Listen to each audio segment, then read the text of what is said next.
Higher than mountains, deeper than sea and sweeter than honey. क्या ये partnership कभी break हो सकती है? We are speaking about China and Pakistan. आपको लगेगा नहीं, शायद नहीं हो सकती है, बट इंटरनेशनल रिलेशंस में no country is your permanent friend और ally. There are only permanent national interest. अब अगर चाइना को लगता है कि उसका नेशनल इंटरेस्ट पाकिस्तान से सर्व नहीं हो पा रहा है, which is to some extent true in today's context, तब ये डेफिनेटली पॉसिबल है। अब आ जाते हैं इसी स्फेयर में कि कैसे ये पार्टनरशिप ब्रेक हो रही है, कैसे चाइना के नेशनल इंटरेस्ट इंपैक्ट हो रहे हैं। Firstly about Balochistan. आपने अभी कुछ दिन पहले की न्यूज पढ़ी होगी, बलूच लिबरेशन आर्मी ने फ्रेश अटैक्स किए। Now this is a source of embarrassment for Pakistan, क्योंकि चाइना ने ये सोचा था कि हम CPEC China Pakistan economic corridor को लाएंगे 2015 में। कहां से? काशगढ़ से गदर तक पास होते हुए। ग्वादर पोर्ट को इन लोगों ने डेवलप कर दिया आसपास का पानी लेकर। अब आसपास के लोग तो परेशान होंगे ना। सो लॉन्ग बॉइलिंग जो कि अंदर सिमर हो रही थी बलूच लिबरेशन इंसर्जेंसी, ये राइज हो जाती है। ये अलग अलग जगहों पर चाइनीज इंजीनियर्स पे अटैक करते हैं। Not just that, Chinese infrastructure is also not safe. 2022 में ये लोग कराची की तरफ अटैक करते हैं ऑन चाइनीज एम्बेसी इटसेल्फ, वहां भी अटैक होते हैं। कराची स्टॉक एक्सचेंज पर अटैक होते हैं और चाइनीज ऑफिसेस पर भी अटैक हो जाते हैं inside Karachi stock exchange. So such is the extent जिसकी वजह से चाइना परेशान होता है कि पाकिस्तान इतना भी इंश्योर नहीं कर सकता। We are giving loans, we are ensuring Chinese engineers, we are ensuring the buildup of infrastructure, लेकिन चाइना ये पाकिस्तान इतना भी इंश्योर नहीं कर रहा। चाइना के लिए प्रोजेक्ट बहुत इंपॉर्टेंट था। वाई? बिकॉज यहाँ से आप पर्शिया, अरेबिया, यहाँ से ऑयल नेचुरल गैस लेकर सीधा यहाँ पर जिंजियांग और चाइना में पहुंचा सकते हो। तो आपको मलक्का स्ट्रेट, मलक्का डिलेमा पर डिपेंडेंट होने की जरूरत नहीं है, क्योंकि स्ट्रेट ऑफ मलक्का के पास में तो इंडिया का अंडमान है। कभी वॉर होता है तो वो एक चोक पॉइंट तो important. So that's why China was very willing. Not just that, आप ये वाला एरिया देखो, यहाँ नॉर्थ वेस्ट फ्रंटियर प्रोविंस का। You see this is the traditional Khyber pass. आपने देखा होगा, ये जो आपने सुने होंगे गजनी हुआ, गोरी हुआ, ये जनरली ये खाइबर बोलान पास से आते थे इंडिया पर अटैक करने के लिए। So this is the mountainous area. ये आपके हिंदू कुश माउंटेन्स हैं, यहाँ खाइबर पास है। Now this border between Afghanistan and Pakistan is not decided. Pakistan बहुत खुश हो रहा था 2021 में, इमरान खान वाज सेलिब्रेटिंग, जब 21 में अफगानिस्तान दोबारा अफगानिस्तान में तालिबान आ गए पावर में। दैट यस, हमारे क्रिएट किए हुए बच्चे पावर में आ गए। लेकिन अब ये बच्चे अपने ही मास्टर को डसने लग जाते हैं। It's like a dog biting its own tail. So अब ये बच्चे बोलते हैं कि हम इस बॉर्डर को एक्सेप्ट नहीं करते, क्योंकि इस बॉर्डर के इधर भी पश्तून रहते हैं, इधर भी पश्तून रहते हैं, and Pashtuns are majority in Taliban. Pashtuns ने तालिबान को बनाया है टू सम एक्सटेंट, तो हम तो इसको एक्सेप्ट नहीं करेंगे, तो बॉर्डर डिस्प्यूट्स होते हैं। इसकी वजह से भी पाकिस्तान पर प्रेशर है। बिकॉज यू सी क्लोजली, अगर खाइबर पास से यहाँ पर कुछ भी ऐसा इंट्रूजन होता है, या फिर कुछ भी माउंटेनियस एरिया से कोई स्टेट या नॉन स्टेट एक्टर आता है इस तरफ, तो ये आराम से पंजाब के प्लेन्स तक आ जाएगा। क्यों? क्योंकि ये माउंटेनियस पास है, माउंटेनियस एरिया है, डिफिकल्ट टू डिफेंड। इसके बाद तो आपका प्लेन है, यहाँ तो और भी मुश्किल है। सो दैट्स व्हाई आप देखो Pakistan is very vulnerable in today's time period, यहाँ से भी। और हो सकता है कि रिसेंट टाइम पीरियड्स में, आने वाले टाइम में आप देखो कि न्यूक्लियर वेपन्स छोटे छोटे वो भी पाकिस्तान के इन्हीं नॉन स्टेट एक्टर्स के हाथ में शायद पड़ जाए, which will be very problematic for India also and even China, right? अब इसके बाद आप ये वाला एरिया देखो, this is part of India theoretically, लेकिन आज प्रैक्टिकली इसको पाकिस्तान ने होल्ड करके रखा है। That's why it's Pakistan occupied Kashmir. अब पीओके के लोग देख रहे हैं कि उन्हें तो हमेशा से मार्जिनलाइज किया गया, और जो बगल वाला कश्मीर है, यहाँ पर 370 हटा। उसके बाद अभी लोकसभा के इलेक्शंस हुए इस साल, अभी लेजिस्लेटिव असेंबली के इलेक्शंस हुए वहां पर, और अब शायद इनको दोबारा स्टेटहुड मिल जाए। अब यहाँ पर डेवलपमेंट भी हो रहा है, यहाँ पर अलग अलग इंस्टीट्यूट्स आ रहे हैं, इन्वेस्टमेंट्स हो रहे हैं। श्रीनगर में G20 की समिट हुई थी एक। So all of that is happening. तो अब ये प्रेशर डालेंगे कि हमको भी इंडिया का पार्ट होना है। That's why Pakistan is breaking up from multiple counterparts. Even this province holding Karachi, the Sindh, is not helping the Punjabi Muslims here. Why? Because Sindh में भी बहुत टाइम पीरियड तक इन्होंने अट्रॉसिटीज किए हैं, और इवन हिंदी सिंधुज को दिवाली तक सेलिब्रेट करने के लिए यहाँ पर बहुत ज्यादा तरसना पड़ा है every year. So that's why this is the main problem that Pakistan is crumbling. एक क्रम्बलिंग स्टेट हो सकता है चाइना के फेवर में चले जाए। कैसे? कि आप यहाँ इस क्रम्बलिंग स्टेट में से कुछ हिस्सा लेकर उसको चाइनीज नाम दे दो, लेकिन ये वाला क्रम्बलिंग स्टेट जो चाइना के लिए इंपॉर्टेंट था सी के एक्सेस के लिए, ये अब चाइना के काम का नहीं रहा है ना। इससे चाइना का नेशनल इंटरेस्ट सर्व नहीं हो पाएगा। नेशनल इंटरेस्ट कब सर्व होता है? जब आप एक ऐसे पर्सन से डील कर रहे हो which is stronger, which is able to ensure its own stability, ताकि वो आपके लिए भी बेनिफिट का हो, आपके लिए भी काम का हो। अब ये फंड्स के मामले में भी चाइना पर एक मेजर बर्डन है। देखो, ये बार बार बेल आउट के लिए आस्क करते रहते हैं, कभी चाइना के सामने हाथ फैलाते हैं, कभी आईएमएफ के सामने। तो आईएमएफ ने एक बार पता है क्या किया? जस्ट 1-2 साल पहले की बात है, इन्होंने आईएमएफ को बोला बेल आउट दो।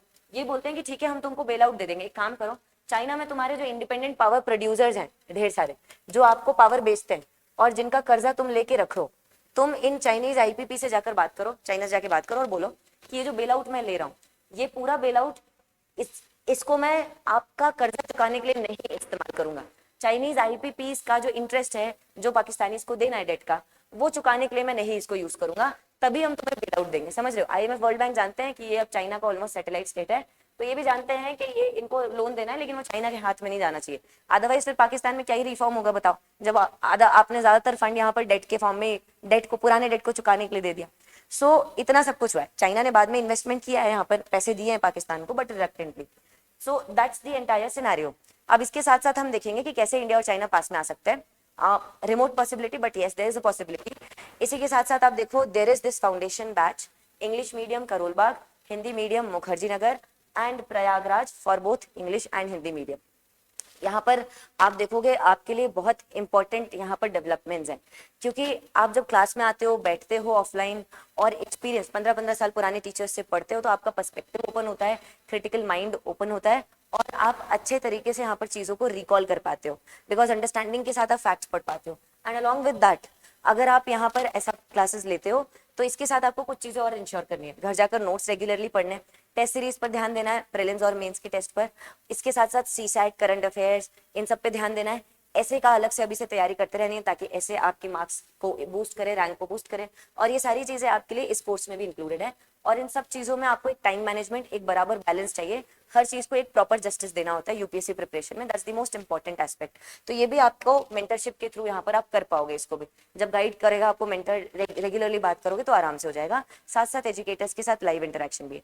तीनों कोर्सेज के बारे में इंक्वायर करना है, लिंक है डिस्क्रिप्शन में, उस पर क्लिक कर दो, या फिर अनअकैडमी ऐप है, इसमें latest developments, updates, current affairs, free का कंटेंट आता रहता है, इसको भी इंस्टॉल कर सकते हो। अगेन लिंक में डिस्क्रिप्शन है। इसके साथ साथ आप ऑफलाइन सेंटर भी विजिट कर सकते हो, दिल्ली, मुखर्जी नगर, प्रयागराज, कहीं पर भी, करोलबाग में, सो दैट आप एक अच्छे से अपनी प्रिपरेशन इंश्योर कर सको। और कुछ डाउट्स हो और पूछना हो यूपीएससी के बारे में, तो ये क्यूआर कोड है, इसको स्कैन करके ग्रुप ज्वाइन कर लो, सो दैट देयर। अब आ जाते हैं हम यहाँ इंडिया और चाइना की तरफ। देखो, इंडिया चाइना में आप जानते हो most important dispute is border dispute. ये सॉल्व हो जाएगा तो आधी पार्टनरशिप तो वैसे ही सॉल्व हो जाएगी। यही है which is breaking up the partnership here, which is sort of the defining moment, that whether two mountains, can they really share, can two tigers really share a mountain? Can India and China as the two larger neighbors really share Himalayas between them? यही problem आ रही है। अब यहाँ क्या होता है, एक problem है यहाँ पे, चाइनीज सब फर्स्ट ऑफ ऑल माइंडसेट, लेकिन ये माइंडसेट तब तक नहीं सुधरेगा जब तक इंडिया असर्टिव नहीं हो रहा है। देखो, इंडिया असर्टिव हुआ है, जैसे यहाँ पर हमने दौलत बेग ओल्डी डीबीओ शोक रोड बनाया इस तरफ गलवान रिवर के साथ साथ। तो अब होता क्या है, चाइना इसका रिएक्शन करने के लिए 2020 में 5 ऐसी लोकेशंस हैं, यहाँ पर आगे बढ़ जाता है। जहां पर पहले पेट्रोल करा था उन लोकेशंस के आगे बढ़ जाता है। मान लो ये डिस्प्यूटेड एरियाज है, यहाँ पर दोनों की पेट्रोलिंग बाउंड्री थी, यहाँ तक इंडिया पेट्रोल करा था, यहाँ तक चाइना, अब ये आगे बढ़ जाते हैं, राइट। उसके बाद ये कल को यहाँ पर स्टैब्लिश हो गए तो बोलेंगे अब हमारी पेट्रोलिंग यहाँ तक है, फिर यहाँ तक है, तो ये एरिया अक्वायर करते जाएंगे। This is what is happening. लेकिन ये ऐसा कर क्यों रहे हैं? क्योंकि अभी भी इनको लगता है कि हम इंडिया को सबजुगेट कर सकते हैं, क्योंकि इंडिया ने अभी इंफ्रास्ट्रक्चर बनाना चालू ही किया है पिछले कुछ साल में। That is the major point. If we remain assertive, तब क्या होगा, चाइना हमें ज्यादा सब्जुगेट कर ही नहीं पाएगा, क्योंकि उनको पता होगा कि इंडिया भी इंफ्रास्ट्रक्चर क्रिएट करता जा रहा है। India is also assertive in stand of.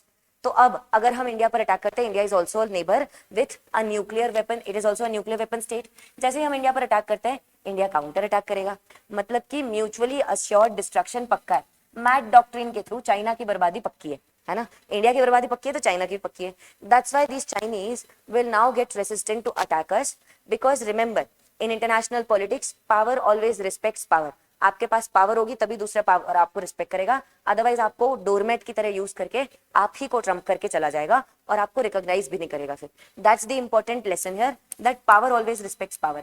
अब यहाँ पर बॉर्डर डिस्प्यूट्स में अभी तक आप देखो बहुत सारे अग्रीमेंट्स हुए हैं और इसीलिए अभी तक कुछ डिसाइड नहीं हो पाए। जिस दिन चाइना को लगेगा ना कि ये हमारी टक्कर की पावर है, तो डेफिनेटली हमारे साथ वो बैठकर कुछ डिसाइड करने में ही अपनी भलाई समझेंगे, because they will respect our strength.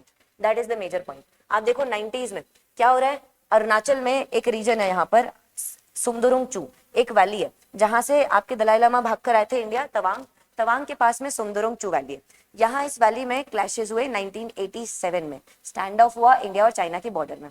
तब राजीव गांधी जी को रियलाइज हुआ कि अरे चाइना से जाकर बात करनी चाहिए। 62 के बाद तो कोल्ड पीस था, कोई बातचीत नहीं थी, लेकिन ये जाकर बात करते हैं, आइस ब्रेक होना स्टार्ट होती है रिलेशनशिप में। तब 93 में ये पीस एंड ट्रैंक्विलिटी के लिए यहाँ पर अग्रीमेंट आता है।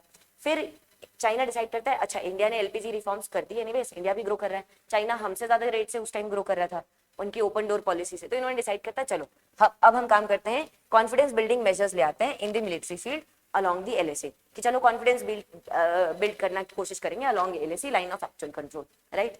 अब इसके बाद 2005 में आता है agreement for political principles and guiding principles for settlement of boundary question, कि क्या प्रिंसिपल्स होंगे बाउंड्री सेटलमेंट क्वेश्चन के टाइम पर। ये क्यों आता है, याद करो 98 का न्यूक्लियर टेस्ट, उसके बाद यूएस ने हमारे ऊपर सैंक्शंस लगाए, लेकिन वो सैंक्शंस ज्यादा टाइम तक टिके नहीं, हम यूएस के क्लोज आ गए, ऑस्ट्रेलिया से क्लोज आ गए, यूरोप से क्लोज आ गए, हर किसी के क्लोज आ रहे थे, चाइना भी सोचेगा कि हम भी बढ़ जाते हैं आगे, नहीं तो ये पूरा वेस्टर्न स्फीयर में ही चला जाएगा, राइट। उस टाइम पर यूएस भी हमें बैंक करने लग गया कि चाइना को काउंटर करने के लिए जो राइज कर रहा है हमें इंडिया की जरूरत पड़ेगी, तो यूएस हमसे तब बातचीत करने लग गया, चाइनीज हमसे करने लग गए बातचीत। अब उसके बाद 12-13 में दोबारा यहाँ पर कुछ स्टैंड ऑफ्स हो जाते हैं। इसके बाद आता है बेद का बॉर्डर डिफेंस कोऑपरेशन एग्रीमेंट, ये 2013 का। उसके पहले working mechanism for consultation and coordination on India China border relations, ये जो WMCC है अभी रिसेंटली कुछ दिन पहले इसकी बीजिंग में 31 यहाँ पर समिट हुई है। ये आपका WMCC रिवाइव होता है जब गलवान के क्लैशेस होते हैं, राइट, तो इसको हम रिवाइव करते हैं। मेजर हमारे बीच में यही बात है, ये सारे अग्रीमेंट्स जो अभी तक बोल बच्चन है ये सब रिजॉल्व हो सकते हैं if we are able to depict our strength and that is what matters. बाकी आपको इस टॉपिक के बारे में क्या लगता है बताइएगा जरूर। Like share subscribe, thank you, stay connected.